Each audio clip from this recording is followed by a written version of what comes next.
Here we go. Live on the Niblett radio program, I'm joined by one of the coolest people I've ever seen on TV. Elizabethany, can you agree with that? Absolutely. Mr. Fonzworth Bentley. That's very nice of you. What's happening? You are here to talk at Rudder Theater, 7 to 9. Yes. You've got a new book coming out, and I think it's perfect timing. I think that it's definitely what's needed in today's society. Advance Your Swagger. Can you tell us a little bit about it? Yes. Advance Your Swagger, how to use manners, confidence, and style to get ahead. And essentially, it's like a modern-day etiquette book. So, you know, you've been hearing this term swagger thrown around so frequently, like to the point where it's almost ridiculous. But I don't think that it had been like really defined. And so I define swagger as manners plus confidence plus style, because if you think about it, it doesn't matter how stylish you are. If you're rude, don't nobody want to be around you. Very true. And conversely, if you're mannerable and confident but you don't know how to dress appropriately for the occasion, you won't even gain entry into the game. Very true. So I think it's a tertiary agreement, and so I go on in the book to tell a lot of personal stories and how these things have helped me. You know, I'm born and raised in the South, Atlanta, Georgia. You know, moved to New York City with the dream, and you know, here I am still 10 years now in the game. You know, still trucking. How have you yourself? How do you perceive like how you've grown? Because you've done a lot of different things. I really have. I really so have. what was your favorite, and how did you go from step to step to step? Yeah, I think my favorite, you know, if I could say my favorite thing, and I kind of start my whole matriculation when I moved to New York, because being in the South, you know, that was culture shock. That was the first time anybody had to move that far. The best job I've ever had to date was actually working at the front door at a restaurant. Because you got to interact with a lot of people? Well, I mean, I'm throwing a party every night with somebody else's money. True, okay. And I'm introducing, like, some of the most interesting people, because we had it was a high-profile restaurant. So, you know, from Katie Couric to the president of Viacom, to the editor of Gourmet Magazine, to Mario Batali, you know, to, I mean, you name it, different walks of life were coming in. And so me being able to seat them, introduce a lot of them, they'd be able to develop relationships, and then remember that I made the introduction, was always very cool.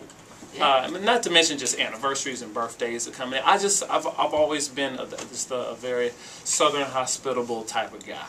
And that's different in New York. That's normally not something that they really... it was culture shock. You know, move out the way. Shut up.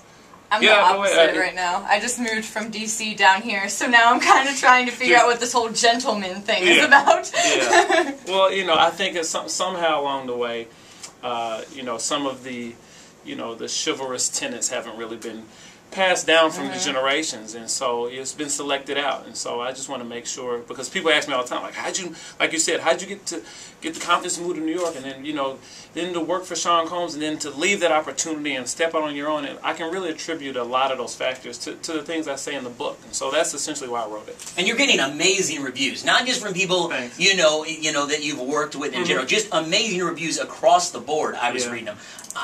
Once she was telling me about the book, I was like, I have got to pick up this book.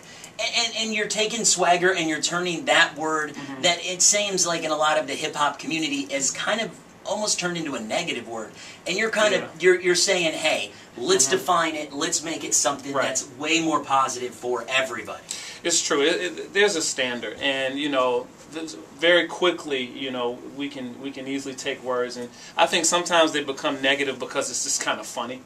It becomes cliche, and you just got to be careful with stuff like that. And, you know, and I just think that, you know, if we're going to talk about this, let's really talk about it and make it something that's going to help people to move up in life. You know, I'm really big on downtime. I always talk about downtime because I think downtime is the time when people usually engage in things that keep them from moving up in life. Yeah.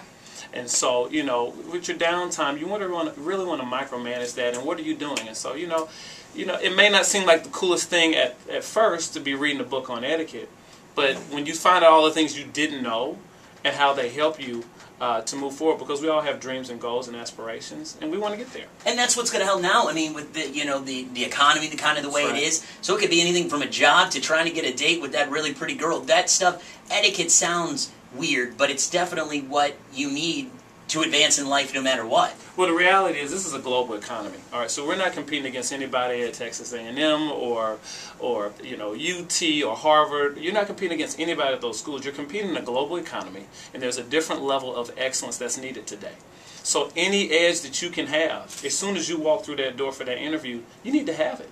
So I think that, you know, the stress needs to be more on excellence and a little less on success, the way the traditional kind of thinking of success, which is, you know, kind of monetary type of things. And, you know, you don't know anybody who's excellent at what they do that is not successful. It is impossible to be excellent and to not be successful. So that's kind of my philosophy on things. And you don't really have any downtime because you got a new album coming out, is what I realized. True. Yeah. And I watched the video and I thought it was funny when the girl comes out and she's trying to name the band. Cool, outrageous lovers of unique, raw style. Yeah. I had to write that out because I wasn't going to remember it. Yeah. It's coming out in the fall. You work with Kanye, Andre 3000. Yeah. Real eclectic artists on there. I work with Estero. You know, she's from Toronto, and it's a really cool artist. It's an eclectic mix of music, anything from like bossa nova to, you know, I'm a violinist by trade. I actually hadn't practiced today. I got to practice. I have to practice 50 minutes a day. We should have brought you in with your violin and had you play a little bit. It was cold. Yeah. You can't play the violin when it's cold? I can't play the violin in general, so I like the cold excuse. Nothing wrong with that. No, but yeah, so it's an eclectic project. I think, you know, folks that like good music will really find something that'll fit their fancy on there.